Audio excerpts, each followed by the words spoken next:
Image news కి స్వాగతం.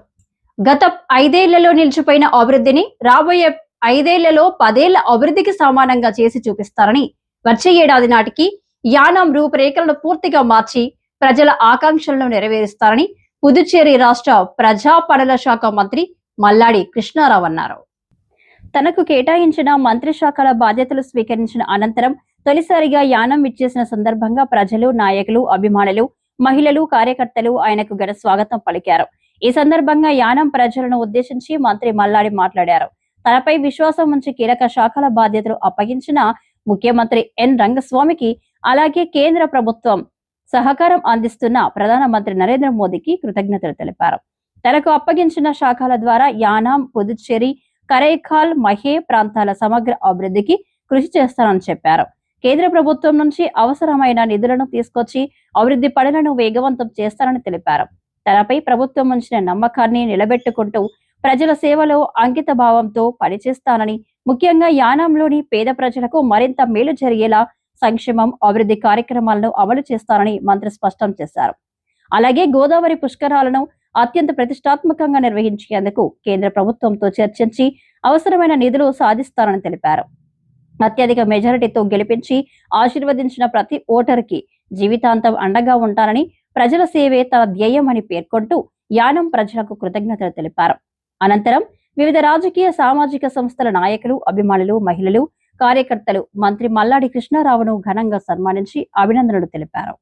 నన్ను అభిమానించే ముఖ్యంగా తెలుగు ప్రజలకి, కేంద్ర పాలిత ప్రాంతంలో ఉండే పుదుచ్చేరి అవ్వచ్చు, కారైకాల్ అవ్వచ్చు, మాహే వారికి మీ ద్వారాగా నాకు ఎన్డీఏ ప్రభుత్వంలో ముఖ్యంగా మా ముఖ్యమంత్రి గారు పెద్ద పెద్ద శాఖల్ని ఎక్కువ పనిచేస్తానన్న ఉద్దేశంతో స్టేట్ గవర్నమెంటు అలాగే సెంట్రల్ గవర్నమెంట్ తోటి ఉండే ఏ పోర్ట్ఫోలియోస్ అయితే ఉన్నాయో ఆ పోర్ట్ఫోలియోస్ అన్నీ కూడా నాకు ఇవ్వడం జరిగింది.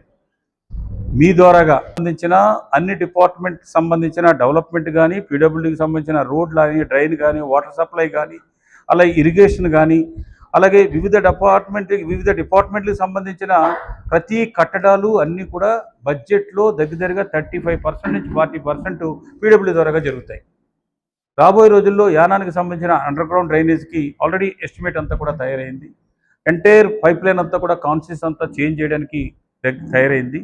వందలాది కోట్ల రూపాయలతో పీడబ్ల్యూడీ డిపార్ట్మెంట్ ద్వారాగాను, అలాగే YSR linking channel second phase 31,80,00,000 రూపాయలతో సెకండ్ ఫేజ్ కంప్లీట్ చేయడంలో కానీ, అలాగే ఇండస్ట్రీస్ ప్రకారంగా పాండిచ్చేరిలో నా మార్క్ ఏంటన్నది నేను చూపించాలని అనుకుంటూ ఉన్నాను. ఇండస్ట్రీస్కి అక్కడ అంతే కొంత ల్యాండ్ బ్యాంకు అంతా కూడా ల్యాండ్ అది కూడా ఉంది.